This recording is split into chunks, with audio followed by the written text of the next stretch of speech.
बरेच विनोद झाल्यावर कळत येत महाराज. काल एका म्हातारीला म्हणलं काकू तात्याची बायको तो कोमात गेली. म्हातारी म्हणली माय मोठे माणसं आहेत कुठं बी जातील. कोमात गेले. आता नाही सुधरत त्याला इलाज नाही महाराज. येड्याच्या कवनात लागत नाही. दारू पिणाऱ्याच्या चुकून बी नाही. धनंजय भाऊ लय अवघड बरं. एक दारू पिणार फुल दारू पिणार रात्री 1 वाजता घरी आलो. बायकोला म्हणता ए दरवाजा उघड. ती बायको त्याचीच उघडीत नाही. तेव्हा म्हणला तो जर दरवाजा नाही उघडा मी एरी जीव देईन आडात जीव देईन. ती म्हणली मग द्या. घरापाशी असा एक आड होता.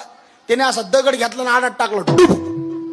बायकोला वाटलं माय कुंकवाचं धनी मेलं काय बघावा. बायको बाहेर आली हे आतमध्ये गेलं कडी लावून घेतली. बायको बाहेरून बॉम्ब लागली दरवाजा उघडा. तेव्हा मला उघडीत नसतो. बायको म्हणली तुम्ही जर दरवाजा नाही उघडा मी सगळं गाव गोळा करीन. तेव्हा मला कर गाव गोळा. मी बी गावाला विचारीन कुठं गेलती. चुकून नादी लागत नाही मला दारू पिणारची अजिबात नाही.